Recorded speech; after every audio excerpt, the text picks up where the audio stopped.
रामायण में राम भगवान का संपूर्ण वर्णन मिलता है, लेकिन अगर रावण नहीं होते तो रामायण भी नहीं होती। क्या आप जानते हैं रावण का जन्म कैसे हुआ था? भले ही रावण को अनाचारी अधर्मी के तौर पर जाना जाता है, लेकिन इस बात से भी इनकार नहीं किया जा सकता कि रावण राक्षस होने के साथ साथ महाज्ञानी थे। ब्राह्मण पुत्र होने के बाद भी उनमें राक्षस के गुण आ गए थे। रावण महिषी विश्वा के पुत्र थे और उनकी मां का नाम केकसी था।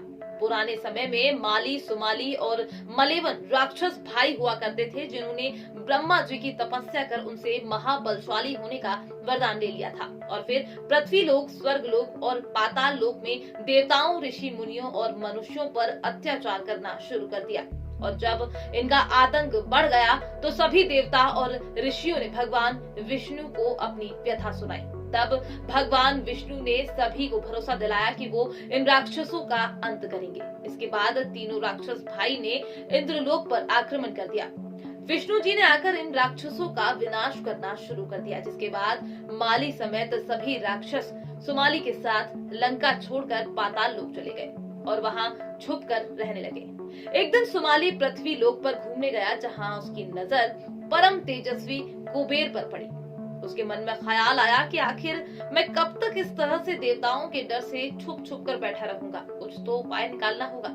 फिर उसने सोचा कि क्यों ना मैं अपनी पुत्री केकसी का विवाह ऋषि विश्वा से करवा दूं, जिससे कि कुबेर जैसा तेजस्वी पुत्र जन्म ले, जो कि राक्षस वंश का कल्याण करे।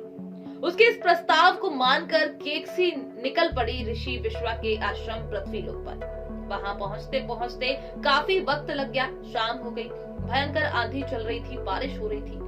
केकसी ने आश्रम पहुंचने के बाद ऋषि विश्वा की चरण वंदना की और अपनी इच्छा के बारे में उन्हें बताया। जिसके बाद महेश्वरी ने कहा कि भद्रे, मैं तुम्हारी इच्छा पूरी तो कर सकता हूँ, लेकिन तुम यहाँ कुबेला में आई हो और ऐसे में हमारा पुत्र कुकर्म करने वाला होगा, भयानक सूरत वाला राक्षस होगा। जिसके बाद केकसी ने कहा कि ऐसे ब्राह्मणवादी दौर में आप मुझ पर कृपा करिए महाराज। जिस पर महर्षि विश्वा ने कहा कि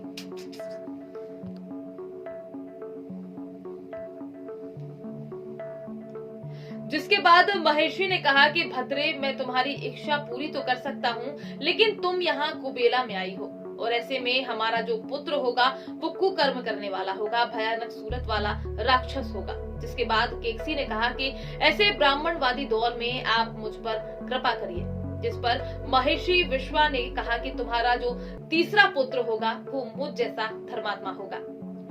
दिन बीतते गए और एक दिन केकसी ने 10 सिर वाले राक्षस को जन्म दिया, जिसका नाम महर्षि ने दशाग्रीव रखा और फिर वही विश्वा के बड़े पुत्र रावण कहे गए। रावण के बाद केकसी ने विशाल लंबे चौड़े कुंभकर्ण को जन्म दिया। फिर कुरु पुत्री सूर्पनखा हुई और सबसे छोटा पुत्र हुआ धर्मात्मा विभीषण। तो ये थी रावण के जन्म की कहानी। ये जानकारी हमने किताबों के माध्यम से इकट्ठा की है और आप तक पहुंचाई है। वीडियो अगर आपको अच्छा लगा हो तो कमेंट में जरूर बताइएगा और लाइक जरूर कीजिएगा।